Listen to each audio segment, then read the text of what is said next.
provided an update on the investigation into last Friday's unfortunate incident in which a teenaged young man sadly lost his life following an altercation. Providing us the update on this investigation will be Detective Inspector Mr. Jason Smith of the Serious Crime Unit.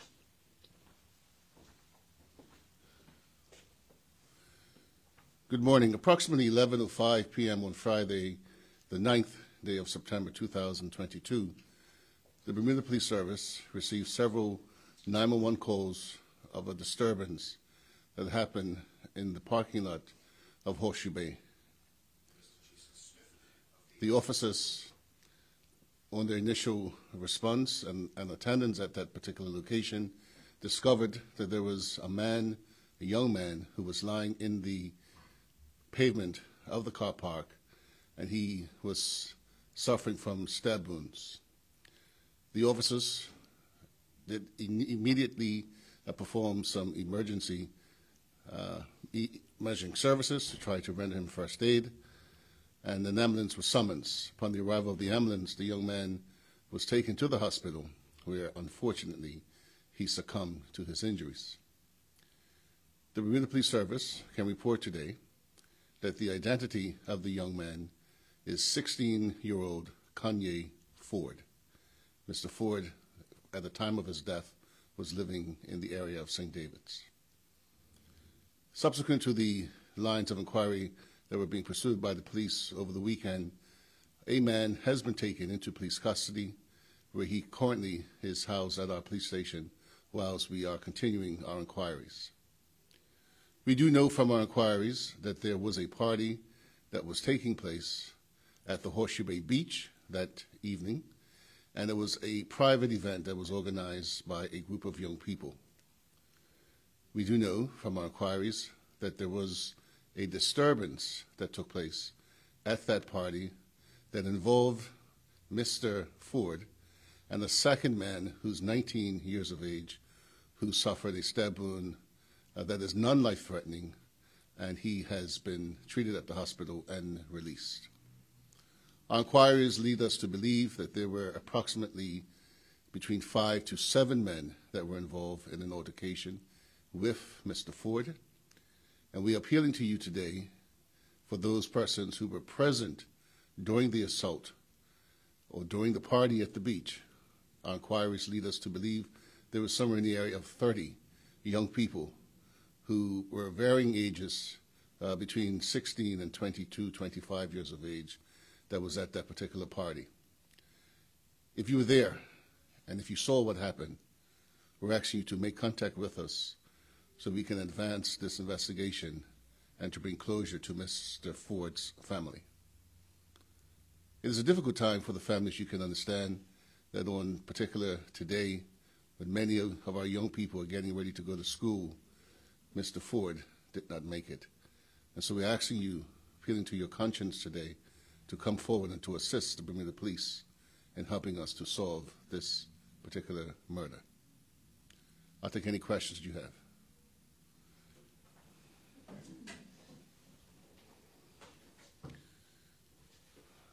Hi, good morning.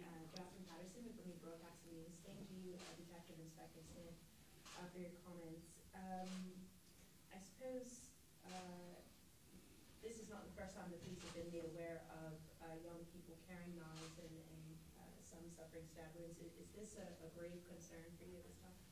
Yes, I mean, I think it's very disturbing that this, unfortunately, is the 8th murder of this year, and somewhere in the region of, I think, the 3rd or the 4th murder where there was weapons that were involved. So it is disturbing. You mentioned that a man is in custody. Do you have the age of that individual? He's 19 years of age.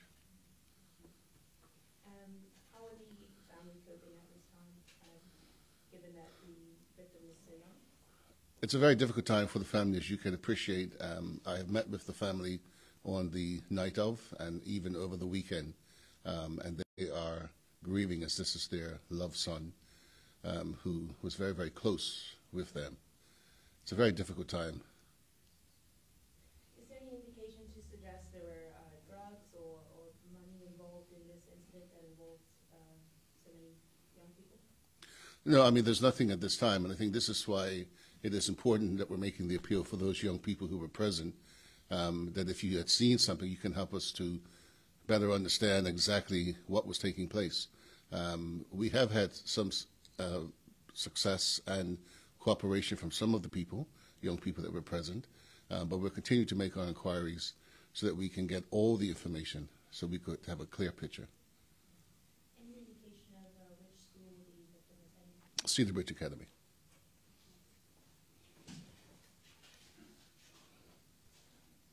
Thanks, Sept. Inspector Gareth Megan from Law Gazette. Just going back to the other victim who was injured, he's not a suspect at all? No, not at this time, no. And have you been able to interview him and get information from him at all? Yeah, our lines of inquiries have caused us to interview him and speak with him as well. Now, you said that this wasn't concerning money or drugs or anything like that. Was it gang-related at all, do you think? Or was it There's nothing that we can directly or definitively say at this point is directly related to gang activity, but we do have an open mind. Now, over the past couple of months, I mean, you mentioned this is the 8th murder of the year. There have been several knifings, and the police are obviously have been working hard to crack down on this. You had the stop and search policy that you introduced several months back, but it doesn't seem to be having much effect, does it? Is there only so much that the police can do? I mean, you can't obviously stop a 16-year-old or an 18-year-old from, say he's living with his mum and dad, and you can't stop him from taking a knife out of the kitchen drawer just before he steps out and goes to a party, Is that really the case? Well, I think this is where it's a community effort and involvement, working with the police, parents of young persons who are monitoring their kids to take advantage and looking at their behaviors. It's not just something that the police can do in and of ourselves. Obviously, we do have different tactics that we might use to combat, but it's a community involvement. This is one of the reasons why we're making this appeal today, is because it does take the whole community working with the police. And we will remind you that in the past, where the community has worked with the police, we have been able to resolve these matters, and we have been able, in some instances, to prevent matters from happening. So I think we all have to do our part as members of our community to help to stem this particular tide and this rise in gang and gun and knife crimes that we're seeing.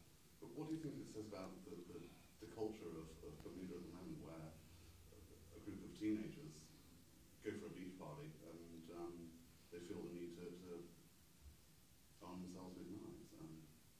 You mentioned it was disturbing before. How do we prevent that? Again, I think it's just community involvement, and I know that there are community leaders who are involved as well in trying to stop this, so we all have to do our part and work together.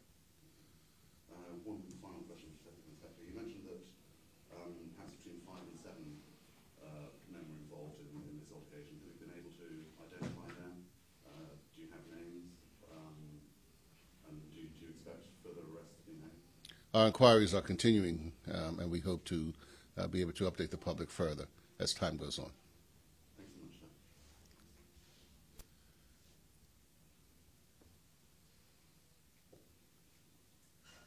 Any other questions, members of the media? I just want to say that thank you for your attendance today, and we again reminding the public that we do have an active inquiry that is taking place in relation to this, and we ask for your support in trying to help us to piece together this puzzle. If you have any information, you can contact me directly at 717-0864. There's also the senior investigating officer, who is Odessa Phillips, DC Odessa Phillips, at 717-2193. Or there's the Crime Stoppers, which is 800-8477. Before you conclude, are you alarmed that we have so many of these murders, stabbing, shootings, and there are a large group of witnesses, and even for this incident here, the witnesses and no one's coming forward with the information? Is police alarmed at this trend? it is very alarming that, members of our community do not come forward in the large numbers that we would expect and anticipate to help us to piece together these puzzles and help to stop the flow of gang, gun, and knife crimes in Bermuda. So yes. There's still an avenue for individuals to give information anonymous, correct? That is correct. Do you appeal to those individuals that were on scene, let's say Saturday night? As we say in our previous press conferences, come talk to us. That's the key. Talk to us, and then we can always find ways of protecting your identity, but we want to get the information from you, and I think that's the important message.